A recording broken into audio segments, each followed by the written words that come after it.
नहमदुहु व नसल्ली अला रसूलिल करीम अम्मा बाद फ़ाउज़ बिल्लाहि मिनश शैतानिर रजीम बिस्मिल्लाहिर रहमानिर रहीम।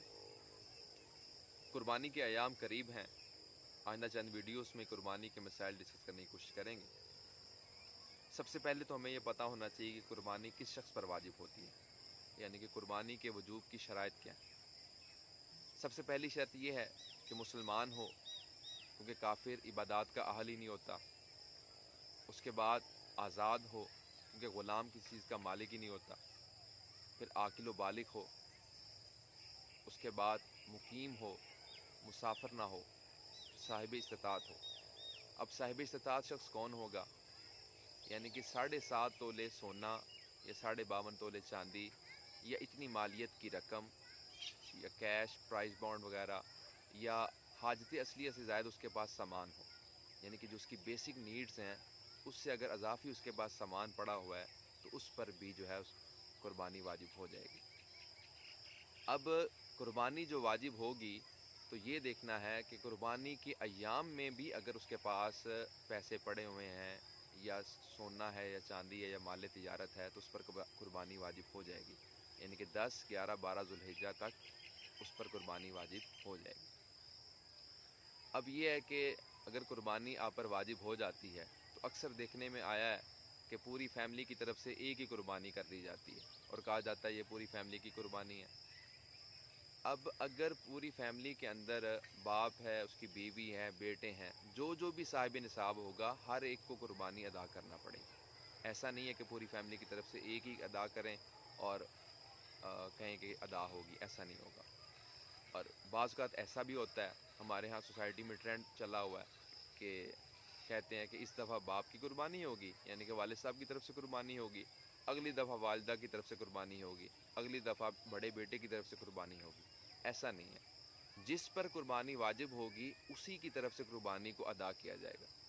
अगर बाप पर कुर्बानी वाजिब है और माँ की तरफ से अदा कर दी तो माँ की तरफ से नफल कुर्बानी अदा हो जाएगी, लेकिन बाप को वाजिब अदा ना करने पर बाप गुनहगार ठहरेगा। अब यह है कि अगर कुर्बानी वाजिब है और आपके पास रकम मौजूद नहीं, फॉर एग्ज़ाम्पल किसी के पास सोना पड़ा हुआ है, चांदी पड़ी हुई है और वो इतनी मालियत का है कि अगर सोने या चांदी को अगर आप मिलाएं दोनों को तो बंदा साहिब निसाब हो जाता है, उस पर कुर्बानी वाजिब हो जाती है, तो फिर क्या किया जाएगा?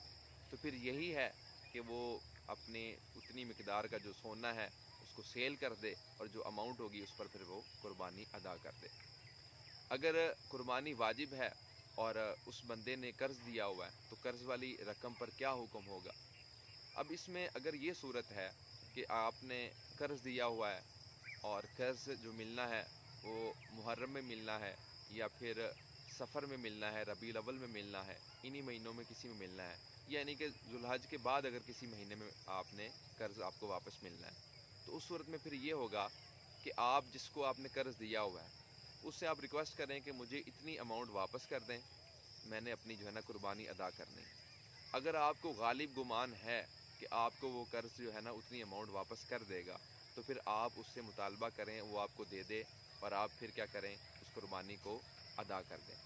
अगर आपको वो अमाउंट नहीं मिलती और आपके पास कोई ऐसी सूरत नहीं है पैसों की, तो फिर आप पर कुर्बानी अदा करना वाजिब नहीं होगा और ना ही आप किसी से कर्ज यानी कि किसी से कर्ज मांगेंगे इस हवाले से।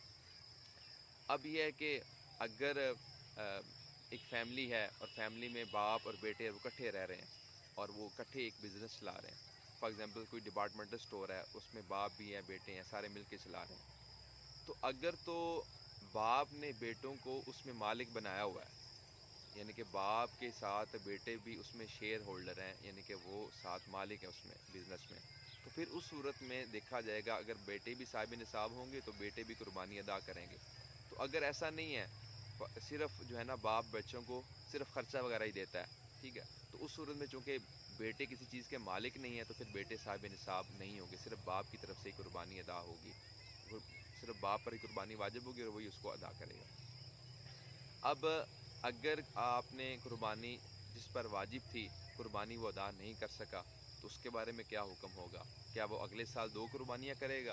तो क्या उसकी तरफ से यानी कि पिछले साल की कुर्बानी अदा हो जाएगी?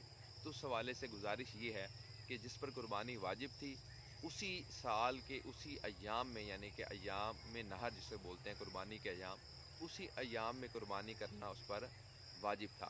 اگر اس نے نہیں کی تو پھر یہ ہے کہ اس کے بعد اگر وہ کبھی بھی بکری کی مقدار کے جو اماؤنٹ ہے اس کے برابر وہ صدقہ کر دے تو پھر یہ ہے کہ اس کی طرف سے نفل ادا ہو جائے گا، لیکن اس کی طرف سے جو ہے نا واجب قربانی نہیں ہوگی۔